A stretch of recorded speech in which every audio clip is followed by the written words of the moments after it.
سابقہ جتنے علماء ہیں، بڑے بڑے مؤلفین ہیں، حافظ ابن تیمیہ، ابن قیم سے لے کر شوکانی سے لے کر ابن حجر سے لے کر، اکثر ان میں وہ یہی کہتے ہیں کہ نبی صلی اللہ علیہ وسلم نے 10 تاریخ کا روزہ رکھا اور مشابہت کی وجہ سے 9 کا ارادہ فرمایا، تو ہمیں بھی 10 کا رکھ کر 9 کا بھی ساتھ رکھنا چاہیے تاکہ مشابہت بھی نہ ہو اور اس دن کا روزہ بھی ہو جائے۔ اس شہر کے کچھ علماء کا خیال ہے کہ صرف 9 کا رکھا جائے، یہ اجتہادی بات ہے، اور جب اجتہادی بات ہو تو اللہ تبارک و تعالی ہر سوچ پر ہی اجر دے دیتا ہے۔ آپ اس سوچ پہ عمل کر لو گے، اس پہ کر لو گے، اجر آپ کو مل جائے گا، لیکن یہ نہ کہو کہ 10 تاریخ کا روزہ رکھنا حرام ہے، جیسا کہ انہوں نے کہا ہے۔ آج تک دلائل کی روشنی میں کوئی سلفی غیر سلفی نہیں ہوا، مگر اس پوائنٹ پر آ کر سینکڑوں ہو رہے ہیں۔ وہ جی وہ معیار یہ ہے کہ تم حسینی ہو یا یزیدی ہو، یہ مولوی آپس میں کہہ رہے ہیں ایک دوسرے کو، بتاؤ کہ تم حسینی ہو کہ یزیدی ہو، یہ معیار ہے کسی کے اچھے اور برا ہونے کا، لا حول ولا قوت الا باللہ۔ تو میرے عزیز بھائیو، اسلامک اسکالر فضیلت الشیخ مفتی محمد یوسف تیبی حفظہ اللہ تعالی، فاضل مدینہ یونیورسٹی، خطیب مرکز اقصی، جی ٹی روڈ، گجرانوالہ۔ يقول الله سبحانه وتعالى: إن عدة الشهور عند الله 12 شهرا في كتاب الله يوم خلق السماوات والأرض منها 4 حرم ذلك الدين القيم فلا تظلموا فيهن أنفسكم وقاتلوا المشركين كافة كما يقاتلونكم كافة واعلموا أن الله مع المتقين۔ محترم سامعین اور سامعات، اللہ تعالیٰ نے جب سے دنیا کو بنایا ہے اس وقت سے سال کے 12 مہینے ہیں۔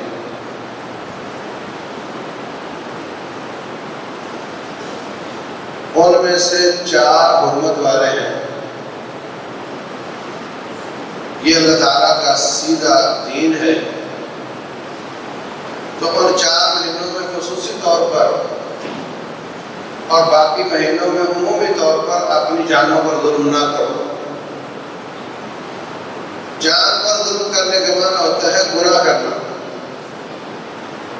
کوئی بھی گناہ جب کوئی شخص کرتا ہے تو اپنی جان پر ظلم کرتا ہے۔ وَمَا ظَلَمُونَا وَلَكِنْ كَانُوا أَنفُسَهُمْ يَظْلِمُونَ۔ سابقہ قوموں کی بدعمالیاں بیان کر کے اللہ فرماتے ہیں انہوں نے ہم پر ظلم نہیں کیا، انہوں نے اپنے آپ پر ظلم کیا۔ آپ کا کوئی ملازم بات نہ مانتا ہو، بار بار سمجھانے کے باوجود، تو پھر آپ اس کو فارغ کر دو گے، تو کہو گے اس نے اپنے آپ پہ ظلم کیا، اچھی خاصی نوکری لگی ہوئی تھی، بازی نہیں آیا، اپنے آپ پہ ظلم کیا، میرا کیا گیا، مجھے تو کوئی اور مل جائے گا۔ تو تیری اور تیرے ملازم کی جو نسبت ہے وہ کہاں کھڑی ہے؟ اس نسبت کے سامنے جو تیری اور تیرے رب کی نسبت ہے۔ رب ذوالجلال تجھے نوکری سے نکال دے، رب ذوالجلال تجھے سزا دے، تو رب بجا طور پہ کہتا ہے کہ ہم نے ظلم نہیں کیا، تم نے اپنے اوپر خود ظلم کیا۔ تو اللہ فرماتے ہیں فَلَا تَظْلِمُوا فِيهِنَّ أَنفُسَكُمْ، ان مہینوں میں اپنی جانوں پر ظلم نہ کرو۔ وَقَاتِلُوا الْمُشْرِكِينَ كَافَّةً، جب یہ مہینے گزر جائیں تو پھر قتال شروع کیا جا سکتا ہے۔ پہلے سے شروع قتال، اس میں دفاع آپ ان مہینوں میں بھی کر سکتے ہیں، لیکن نئی جنگ شروع نہیں کر سکتے ان مہینوں میں۔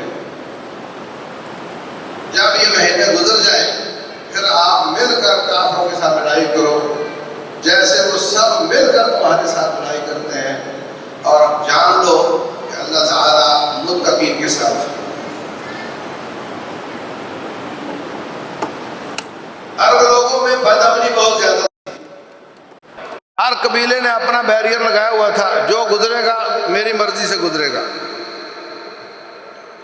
باہر نکلے گا تو کوئی ضمانت نہیں واپسی کی۔ انہوں نے خود ہی طے کیا تھا کہ 4 مہینے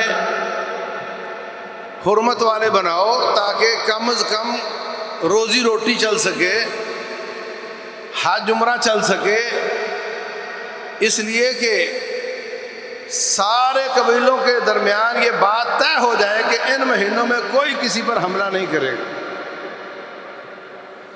اس میں پھر تجارتی قافلے چلتے تھے اور ان کی روزی روٹی چلتی تھی، لیکن بنیادی طور پر اس میں تصور حج اور عمرے کا تھا۔ حج اور عمرہ پہلے بھی چلتا تھا، اسلام سے پہلے بھی چلتا تھا۔ تو جو دور دراز سے حج کرنے کے لیے آتے تھے، پیدل کئی لوگ آتے تھے، کئی سواریوں پر آتے تھے، مہینہ مہینہ ان کو آنے میں لگ جاتا تھا، تو وہ احرام باندھیں گے اور پیدل آئیں گے، آہستہ آہستہ رکتے رکتے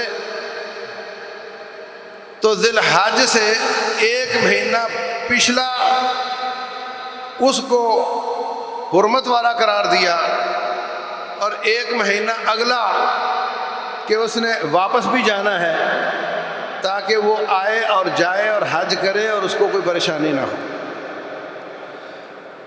تو یاد رکھنے کے لیے بھی اس کو سمجھ لو کہ ذی الحج سے 1 مہینہ پہلے اور 1 مہینہ بعد میں اور خود ذی الحج 3 مہینے یہ ہو گئے، اور باقی سارے سال میں درمیان میں وہ عمرے کے لیے آتے تھے۔ تو رجب کا مہینہ سال کے درمیان میں ہے، 1 مہینہ انہوں نے یہ حرمت والا رکھا ہوا تھا، لیکن وہ ایک زیادتی کرتے تھے کہ جب کسی قبیلے پر حملے کا من ہو اور وہ مہینہ حرمت والا ہو تو کہہ دیتے تھے چلو ٹھیک ہے، اس مہینے میں لڑائی کر لیتے ہیں اور یہ مہینہ اگلے مہینے کو قرار دے دیں گے۔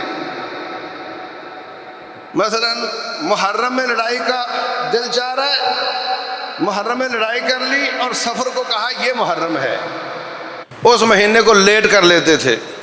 اس سے پھر وہ فائدہ حاصل نہیں ہوتا، لوگ اس طرح بے خوف ہو کر تجارت نہیں کرتے کہ پتہ نہیں اگلے قبیلے نے محرم کس کو بنایا ہوا ہے، تو اس حساب سے نقصان تھا۔ رب ذوالجلال نے ان کے ان 4 مہینوں کو برقرار رکھا اور ان کو فکس کر دیا کہ ان کو تبدیل نہیں کیا جا سکتا۔ اگلی آیت میں اللہ فرماتے ہیں انما النسیء زیادۃ فی الکفر یضل بہ الذین کفروا یحلونہ عاما ویحرمونہ عاما۔ یہ جو لیٹ کرنے کا سلسلہ تھا یہ کافروں کی طرف سے تھا، وہ کسی مہینے کو چاہیں تو حرمت والا بنا لیتے تھے، جس کو چاہیں غیر حرمت والا بنا لیتے تھے۔ اللہ تعالیٰ نے اس کو کفر قرار دیا کہ یہ جائز نہیں۔ اب جو 4 فکس ہیں یہی 4 فکس ہیں، یہی 4 حرمت والے ہیں۔ تو عزیز بھائیو، اللہ تبارک و تعالیٰ نے حرام حلال کا ہمیں بتایا ہوا ہے، اور وہ حرمتیں جگہ اور وقت کے حساب سے زیادہ سخت ہو جاتی ہیں، حالات کے حساب سے بھی ہو جاتی ہیں۔ اب دیکھو نا، اللہ محفوظ رکھے، بدکاری بدکاری ہے، بری چیز ہے، حرام ہے، قابل سزا ہے، لیکن اگر کسی محرم کے ساتھ ہو تو اس کی گناہ کی غلاظت بڑھ جاتی ہے یا نہیں؟ کوئی نعوذ باللہ اپنی بہن کے ساتھ منہ کالا کرے، ماں کے ساتھ منہ کالا کرے تو عام بدکاری سے زیادہ گہری ہو جاتی ہے۔ چوری بدکاری بنیادی طور پر حرام ہے، لیکن وہ حرم پاک میں ہو تو اس کا جرم بڑھ جاتا ہے۔ تو حالات کے حساب سے، تعلقات کے حساب سے، جگہ کے حساب سے، وقت کے حساب سے، اب اللہ محفوظ رکھے کوئی لیلۃ القدر میں چوری کرے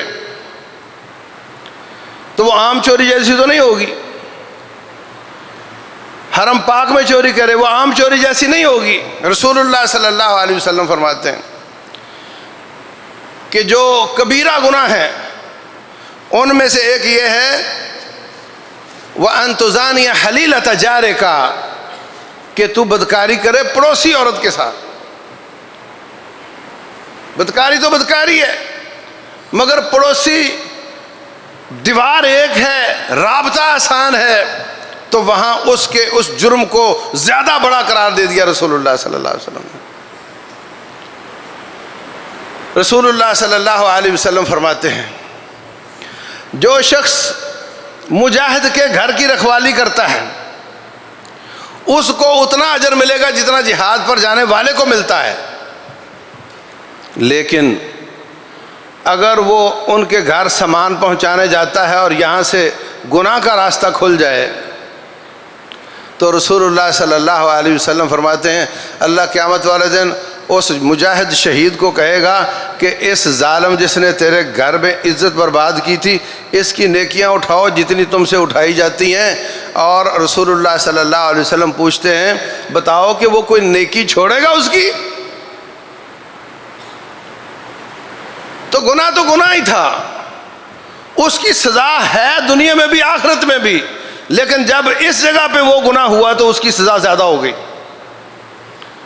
ایسے ہی جو جرم، برائیاں، گناہ، نافرمانیاں، بغاوتیں حرمت والے مہینے میں ہوتی ہیں ان کا گناہ زیادہ ہو جاتا ہے ان مہینوں کی نسبت جو حرمت والے نہیں ہیں۔ مہینے آتے ہیں اور جاتے ہیں اور مسلمانوں کو یہ معلوم ہی نہیں کہ حرمت والے کون سے مہینے ہیں۔ یہ تو اگلی بات ہے کہ ان مہینوں میں گناہوں سے زیادہ بچنے کی کوشش کرنی چاہیے، اور یہ کہ ان مہینوں میں گناہ کی سزا بڑھ جاتی ہے یہ تو بعد کی بات ہے، یاد ہی نہیں کہ حرمت والے مہینے ہیں کون سے۔ تو پھر سن لو، ذی الحجہ سے ایک پہلے اور ایک بعد میں، 3 یہ ہو گئے، اور ایک رجب کا مہینہ ہے۔ یہ حرمت والے مہینے ہیں۔ ویسے تو اللہ تعالیٰ نے فرمایا ہی ہے کہ گناہ نہ کرو، لیکن ان کے بارے میں خصوصی فرمایا فَلَا تَظْلِمُوا فِيهِنَّ أَنفُسَكُمْ، ان مہینوں میں اپنی جانوں پہ ظلم نہ کیا کرو۔ تو ہمیں اس بات کا شعور ہونا چاہیے، قرآن کی آیت ہے، یہ رب کا فرمان ہے، ہمیں اس بات کا احساس ہونا چاہیے کہ جو روٹین کے گناہ ہم کرتے تھے ہم سوچیں ایک بار کہ یہ حرمت والا مہینہ ہے، یہ گناہ میں نہ کروں، اس لیے کہ حرمت والا مہینہ ہے۔ ان میں سے یہ محرم بھی حرمت والا مہینہ ہے، اس کی بھی بڑی فضیلت ہے۔ رسول اللہ صلی اللہ علیہ وسلم نے رمضان سے پہلے تو عاشورے کا روزہ فرض کیا ہوا تھا، پھر رمضان آیا تو یہ مہینے کا یہ عاشورے کا روزہ فرض نہ رہا، لیکن آپ نے فرمایا اس کی فضیلت بہت زیادہ ہے۔ مجھے امید ہے کہ جو عاشورے کا روزہ رکھے گا اس کے 1 سال کے گناہ معاف ہو جائیں گے۔ یہاں بھی ایک بات سمجھو، اللہ تبارک و تعالی اپنے نبی کے ذریعے مختلف چیزوں کی فضیلتیں بیان کرتا ہے، ان فضیلتوں کو سن کر اس پر عمل کرنا چاہیے، ان فضیلتوں کو آپس میں لڑانا نہیں چاہیے۔ فضیلتوں کا مقصد ہوتا ہے ہمیں لالچ ملے اور ہم زیادہ نیکی کریں، یہ معنی نہیں ہوتا کہ ان فضیلتوں کا آپس میں لڑائی کروائیں۔ مثال کے طور پر عرفات کے روزے سے 1 سال پچھلا اور 1 اگلا اس کے گناہ معاف ہو جاتے ہیں۔ اب کوئی یہ کہے کہ یہ جو سال آ رہا ہے اس کے گناہ تو میں معاف کروا چکا ہوں عرفات کے ذریعے، اب اس عاشورے کے روزے سے مجھے کیا ملے گا؟ گناہ تو معاف ہو چکے ہیں۔ تو یہ لڑائی کروانے والی بات ہے۔ دیکھو، جس چیز کی حفاظت مقصود ہوتی ہے اس پر ایک سے زیادہ لیر چڑھا دی جاتی ہیں۔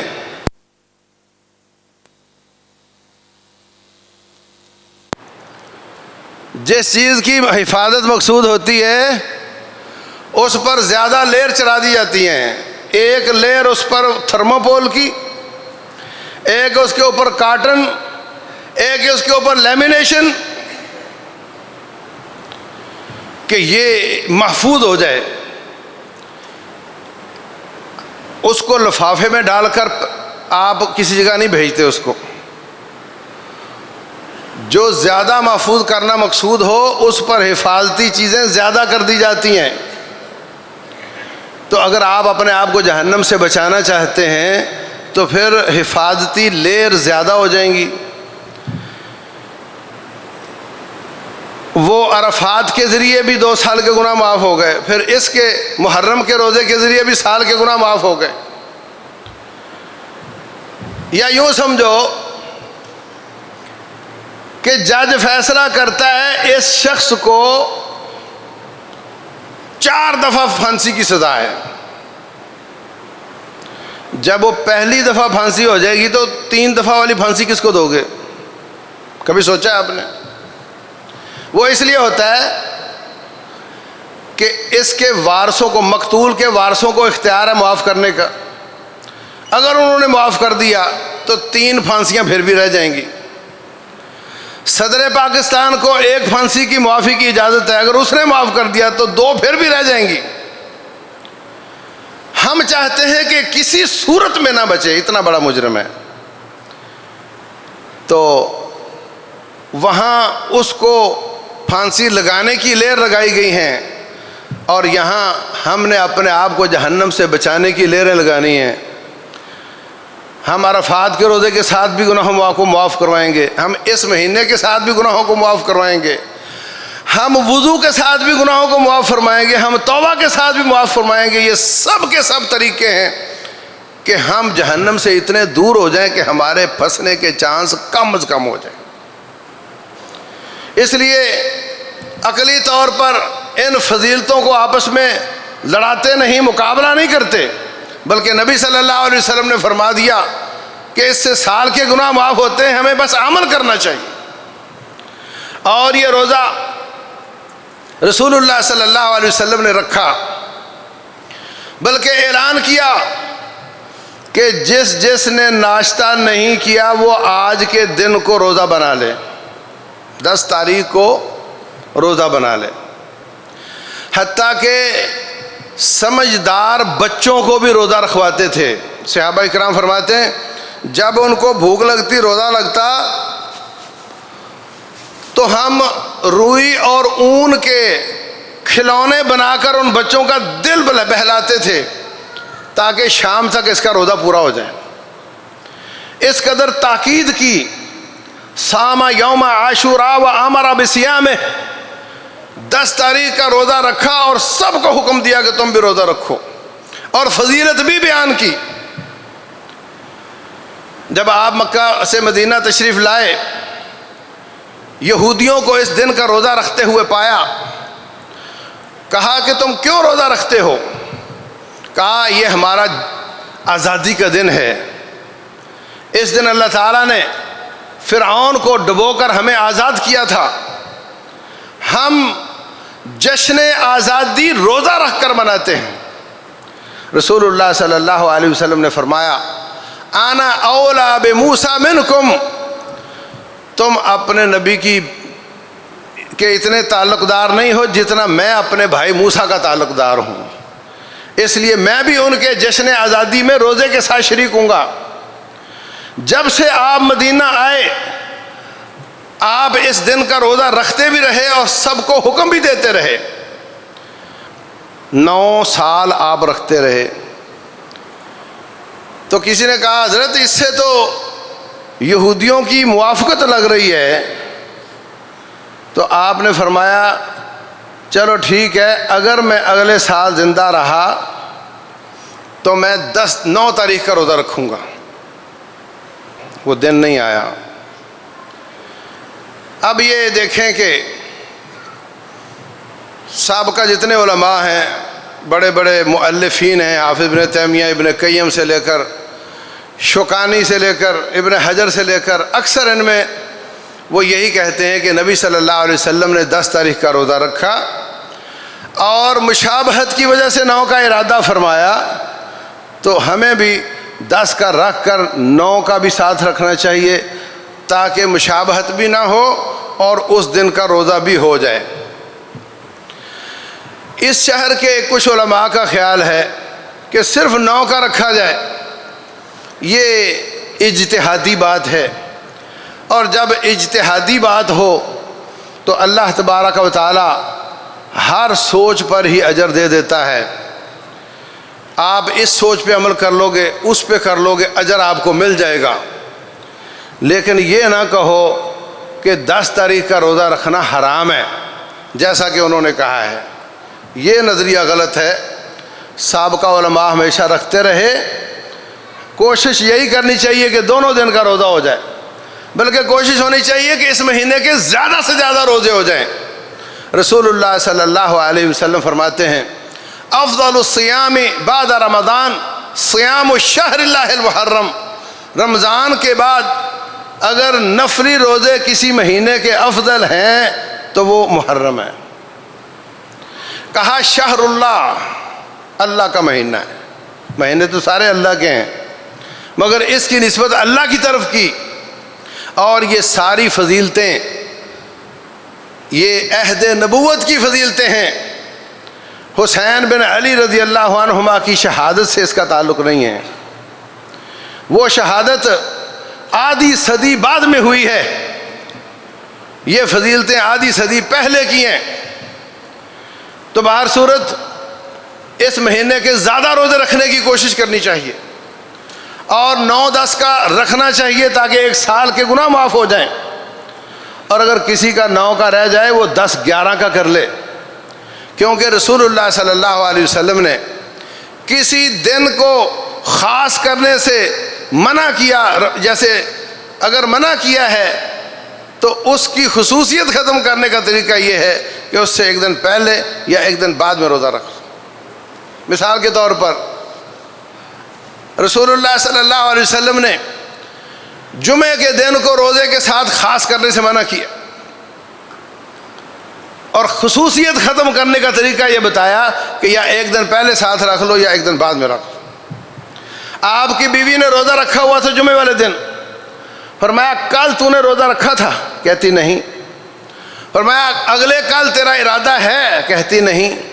تو فرمایا پھر اس روزے کو افطار کر دے، سپیشل صرف جمعے کا روزہ نہ رکھ، اور ایک روایت میں سپیشل صرف ہفتے کے روزہ رکھنے سے بھی منع کیا ہے۔ تو یا جمعہ ہفتہ کرو یا ہفتہ اتوار کرو، تو کسی بھی دن کو خاص کرنا منع ہو تو اس کا حل یہ ہے کہ 1 دن پہلے روزہ رکھ لو یا 1 دن بعد میں رکھ لو۔ تو ایسے ہی عاشورے کے دن کو خاص کرنا اگر مقصود نہیں تو پھر 1 دن یا پہلے ساتھ ملا لو، اور اگر نہ ہو سکے تو اگلا دن ساتھ ملا لو، کوئی حرج کی بات نہیں۔ تو میرے عزیز بھائیوں، ان مہینوں میں زیادہ گناہوں سے بچنا چاہیے، زیادہ اللہ تعالیٰ کی طاعت اور فرمانبرداری کرنی چاہیے، روزے خصوصاً زیادہ رکھنے چاہیے، صدقہ خیرات کرنا چاہیے۔ لیکن افسوس کی بات ہے کہ ان مہینوں میں، اس مہینے میں خصوصی طور پہ رب کی زیادہ سے زیادہ بغاوت کی جاتی، زیادہ نافرمانیاں کی جاتی۔ میرے عزیز بھائیوں، حضرت حسین بن علی رضی اللہ تعالیٰ عنہ، ان کا نام لے کر واویلا، سینہ جھپٹی، سینہ کو بھی اپنے آپ کو مارنا، چھری مارنا، ان کا نام لے کر۔ کیوں بھائی؟ وجہ او جی آل رسول کو مظلومانہ شہید کیا گیا، اس دن میں آل رسول کو شہید کیا گیا، اس لیے ہم یہ کام کرتے ہیں۔ اگر یہ وجہ ہے کہ آل رسول کو اس دن میں شہید کیا گیا تو حضرت علی رضی اللہ تعالیٰ عنہ آل رسول ہیں یا نہیں؟ بیٹا آل رسول ہے تو باپ نہیں ہے؟ ان کو بھی مظلومانہ شہید کیا گیا، فجر کی نماز پڑھنے نکلے تھے، تلوار مار کر سر پھوڑ دیا گیا، رضی اللہ عنہ۔ حضرت علی کی بڑی شان ہے، جنتی ہیں، دماد مصطفیٰ ہیں، جنت کی بشارت پانے والے ہیں، خلیفہ رسول ہیں صلی اللہ علیہ وسلم۔ ان کو شہید کر دیا گیا۔ اگر آل رسول کا مظلوم شہید ہونا یہ وجہ ہے تو پھر باپ کے دن بھی اسی طرح ہونا چاہیے۔ نمبر 2، حضرت حسین رضی اللہ عنہ کا بڑا بھائی حسن بن علی رضی اللہ عنہ، ان کو بھی مظلومانہ شہید کیا گیا، ان کو زہر دے دی گئی اور وہ تڑپ تڑپ کر انہوں نے جان دی۔ بہت عظیم ہیں، جنت کے جوانوں کے سردار ہیں، آل رسول ہیں، نبی صلی اللہ علیہ وسلم کی خوشبو ہیں، ان کو بھی شہید کیا گیا۔ پھر ان کے دن پر بھی ایسے ہی کرنا چاہیے۔ اگر وجہ آل رسول ہونا ہے اور وجہ مظلومانہ شہادت ہے تو ان کے دنوں میں بھی ایسے کرنا چاہیے۔ لیکن حضرت حسن کا تو کوئی نام ہی نہیں لیتا۔ کبھی آپ نے خطبہ سنا ہو، درس سنا ہو، اس کا موضوع حضرت حسن رضی اللہ عنہ ہو، کبھی سنا ہو زندگی میں؟ کسی کو یاد ہے کہ کسی شخص نے حضرت حسن کی کوئی شان یا ان کی کوئی سیرت بیان کی ہو؟ 5 تن پاک میں ان کا نام رکھا ہوا ہے، مگر کبھی ان کی کوئی شان بیان نہیں کرتا اور ان کی شہادت پر کبھی کوئی آنسو نہیں بہاتا۔ اگر آل رسول کا مظلومانہ شہادت یہ وجہ ہے تو وہ ان سے پہلے آل رسول ہیں اور پہلے مظلومانہ شہید ہیں۔ اور حقیقت تو یہ ہے کہ ہاشم جو نبی صلی اللہ علیہ وسلم کے پردادا ہیں، ان کی اولاد ساری کی ساری پر صدقہ حرام ہے۔ اس معنی میں وہ سارے آل ہیں، اور ان میں حضرت عباس بھی ہیں، ان کی اولاد بھی ہے، حضرت جعفر بھی ہیں، عقیل کی اولاد بھی ہے، یہ سارے کے سارے اس میں آتے ہیں۔ تو سارے ائمہ اہل بیت کا احترام ہونا چاہیے یا مخصوص سلیکٹڈ کا ہونا چاہیے؟ جھگڑا یہ نہیں ہے کہ اہل بیت کا احترام ہونا چاہیے نہیں ہونا چاہیے، تو سارے اہل ایمان ان کا احترام کرتے ہیں۔ مسئلہ یہ ہے کہ جن کو ہم نے سلیکٹ کیا ان کا کرو اور باقیوں کو چھوڑ دو۔ ہم تو نہیں ایسا کرتے، ہم تو سارے کے سارے اہل بیت کا احترام بھی کریں گے اور سب کی محبت کو اپنے ایمان کا حصہ بناتے ہیں۔ اور رسول اللہ صلی اللہ علیہ وسلم اور ان کے ساتھی کسی نے یہ کام نہیں کیا، کسی نے یہ کام نہیں کیا۔ حضرت علی رضی اللہ تعالیٰ عنہ کی اولاد نے حضرت علی پر یہ سارے کام نہیں کیے، گھوڑے نکال کر، یا وہ بھی تو کسی گھوڑے پہ بیٹھتے ہوں گے نا، ایسا نہیں کیا۔ اور حضرت حسن رضی اللہ عنہ اور ان کی اولاد میں سے کسی نے یہ کام نہیں کیا۔ حضرت حسین بن علی رضی اللہ عنہ کی اولاد میں سے کسی نے یہ کام نہیں کیا، بعد کے لوگوں نے ان کا نام لے کر کام شروع کیا ہے۔ اور حضرت علی رضی اللہ تعالی عنہ جن کو لوگ مشکل کشا کہتے ہیں، ان پر ظالم نے وار کیا اور ان کو شہید کر دیا۔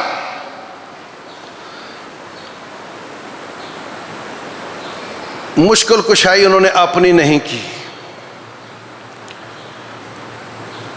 اور ان کے بیٹے کو شہید کر دیا گیا۔ آج شہادت کے بعد لوگوں کی مشکل کشائی کرنے آ جاتے ہیں تو نہ حضرت حسن کی مشکل کشائی کے لیے آئے، نہ حضرت حسین کی مشکل کشائی کے لیے آئے رضی اللہ عنہ۔ یہ سب عقیدے کا بگاڑ ہے، یہ سب اپنے بنائی ہوئی عبادات ہیں۔ یاد رکھو، جو عہد نبوت میں دین تھا وہی آج دین ہے، وہی قیامت تک رہے گا۔ دین میں اضافے اور دین میں کمی کرنے کا اختیار اللہ نے اپنے نبی محمد کو بھی نہیں دیا صلی اللہ علیہ وسلم۔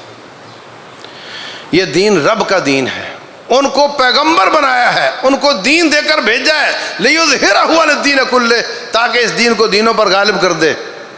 وہ اللہ کی اجازت کے بغیر اس میں کوئی کمی بیشی نہیں کرتے.